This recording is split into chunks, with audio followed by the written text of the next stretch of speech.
O Flávio Bolsonaro é um cara que se orgulha de ser servil ao presidente pedófilo dos Estados Unidos. E deem uma olhada nisso aqui e me digam se isso não é, no mínimo, preocupante.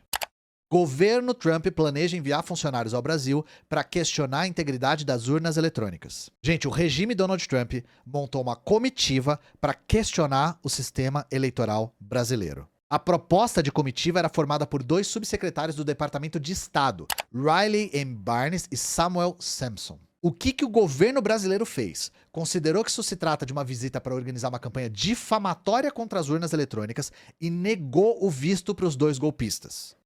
Itamaraty nega vistos e barra a missão eleitoral do governo Trump no Brasil. O Ministério das Relações Exteriores do Brasil afirmou que o objetivo da missão era erodir a confiabilidade das urnas e a legitimidade das eleições. E, gente, isso foi certeiro, apesar de eu dizer que foi meio surpreendente. Porque permitir a entrada desses 2 golpistas seria o cúmulo e seria meio normal pro nível que o Brasil tá. Um deles é um articulador internacional bem conhecido da extrema-direita. Quem são os funcionários americanos que tiveram visto negado pelo Itamaraty? Esse Samuel Sampson, aí, subsecretário adjunto do Estado no Departamento da Democracia, Direitos Humanos e Trabalho, viaja pelo mundo todo promovendo ideias reacionárias. Recentemente ele estava lá na Europa estabelecendo conexão entre o regime Trump e os movimentos de extrema-direita. E o mais engraçado, gente, é que a Casa Branca negou as acusações e afirmou que era uma visita de rotina. E eu vou ter que concordar. De fato, os Estados Unidos visitar um país para fomentar um golpe de Estado é uma visita de rotina. Foi, então, de fato, uma visita de rotina para sabotar as eleições de 2026. E apesar da postura acertada do Itamaraty, o Trump conta com um aliado muito perigoso, o já citado Nunes Marques. Nunes Marques receberá embaixadores e convidará a diplomacia dos Estados Unidos para falar sobre as urnas. Então, né, gente, presidente do TSE, Tribunal Superior Eleitoral, vocês estão entendendo, né? Agora, 17 de agosto, vai acontecer essa reunião e o sistema eleitoral vai ser a pauta. E esse evento vai contar com todos os embaixadores com representação no Brasil. O problema é que o Cássio Nunes Marques é um cara suspeito e nada impede ele de conversar com os representantes do Trump para fazer o processo pender pro lado do Flávio. E além de contar com um aliado do Bolsonaro na presidência do TSE, o regime Trump preparou uma resposta pro Brasil. Gestão Trump prepara a resposta ao Brasil após negativa de vistos para funcionários dos Estados Unidos. A Casa Branca anunciou que mais sanções são possíveis entre as medidas que serão tomadas. Lembrando que já está em vigor a taxação de 25% desde o dia 22. Tarifaço dos Estados Unidos. Taxa adicional de 25% passa a valer nesta quarta-feira.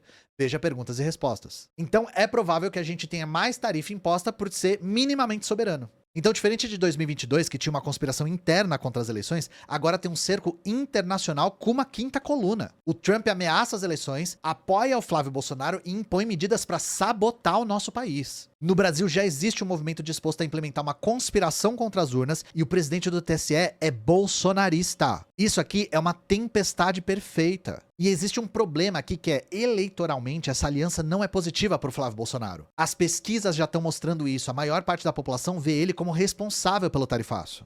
Datafolha, 52% acreditam que Trump quer ajudar Flávio Bolsonaro com tarifaço. E isso aqui é contra 37% que descartam essa hipótese. A pesquisa também diz que 34% acreditam no governo Lula quando o governo diz que a culpa é exclusivamente do Flávio Bolsonaro. 27%, que é um número imenso, acreditam que a culpa é do Lula. Então os números agora estão contra o Flávio Bolsonaro. Eles entregam na mão do Lula uma imagem de defensor da pátria.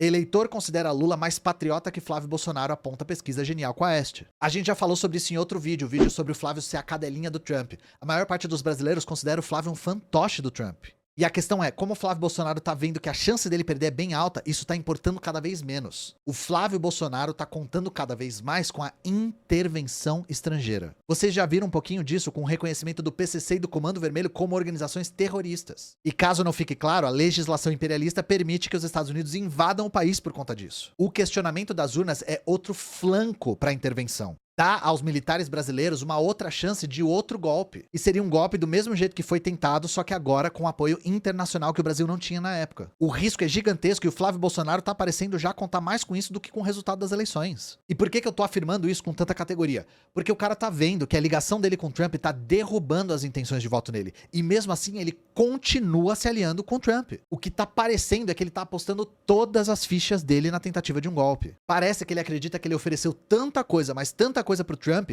que ele simplesmente não vai aceitar perder a oportunidade de ter o Brasil como colônia. E foi isso que o Flávio Bolsonaro prometeu pro Trump, gente. Brasil colônia. O que o Flávio Bolsonaro prometeu pro Trump caso seja eleito sobre Pix, Mercosul e redes sociais? Olha essa lista, gente. O Flávio Bolsonaro prometeu pro Trump limitar o Pix ao território nacional, desonerar o setor de cartão de crédito, tirar o Brasil do Mercosul e o fim da interferência nas redes sociais estadunidenses. O 01 não tem mais o que prometer pro Trump. Ele prometeu entregar o Brasil na mão das gigantes do mercado financeiro e liberar o espaço geral para as Big Techs. E a gente sabe que os interesses vão muito além dessa concordata aí, que, de novo, por si só, já seria suficiente para caçar a candidatura dele. As Big Techs também querem acesso às terras raras brasileiras. As gigantes petrolíferas querem o fim da Petrobras, ou submeter a Petrobras 100% aos seus interesses, como o que aconteceu na Venezuela. Estados Unidos arrecadaram 13 bilhões de dólares com venda de petróleo na Venezuela em 2026, afirma jornal. Em 7 meses, os Estados Unidos arrecadaram 13 bilhões com dólar de petróleo venezuelano que continua sendo extraído pela PDVSA, estatal venezuelana. E quanto que a Venezuela ganhou? Venezuela recebeu 300 milhões com venda de petróleo, diz Rodrigues. Gente, foi só isso? Sim, foi só isso. Vocês acham que os Estados Unidos não querem repetir isso aqui com a Petrobras? A Petrobras é uma das empresas mais valiosas da América Latina. E além disso, o Brasil tem reserva de ouro e outros minerais preciosos, tem terras aráveis, tem a maior reserva de água do mundo. Então, gente, acho que já tá bem claro que o Trump quer um Brasil colônia para os Estados Unidos. O problema é que a gente tem um candidato à presidência da República que está prometendo isso. A aposta que o Flávio Bolsonaro tá fazendo é que a oferta dele pro Trump é tão generosa que o Trump não vai ter escolha se não ajudar com um golpe de Estado. E aí vocês entendem que pouco importa se a imagem do Flávio Bolsonaro tá desgastada por conta de Banco Master e Daniel Vorcaro ou aliança com Trump. Se a gente já tinha suspeita de que a aposta do Flávio Bolsonaro era num golpe, esse novo questionamento das urnas parece concretizar isso. Por enquanto, os militares estão meio silenciosos, mas não me surpreende se eles estiverem tramando alguma coisa. É um filme que a gente já viu em 2022 e agora ele tá mais bem articulado. Então, assim, pelo amor de Deus, não se iludam achando que o Flávio Bolsonaro acredita em voto impresso, muito menos o Trump. O que eles querem é abrir um flanco para uma tentativa de golpe de Estado. E aí eu vou dar o recado que eu dou todo vídeo. Num mundo cada vez mais dominado pela extrema-direita, a única solução é a organização da classe trabalhadora. Então, por favor, você, trabalhador e trabalhadora, o momento de se organizar é agora. Como sempre, eu faço parte da Soberana, que é uma organização que organiza juristas e professores, respectivamente no Júri e no CESPEM, e o partido que a gente sempre recomenda é a Unidade Popular pelo Socialismo. A gente precisa agora de força material concreta, e a nossa força material enquanto classe é a nossa organização. Então não achem que as eleições vão resolver a questão. Vocês já viram do que as eleições são capazes no que diz respeito à impunidade. É isso, eu espero ter convencido vocês e, como sempre, o canal aqui é financiado pelo Apoia-se, apoia.se/História Pública, então se você gosta desse tipo de vídeo, considere apoiar a nossa equipe lá no Apoia-se, beleza? Um beijo, um abraço e, como sempre, de novo, organizem-se.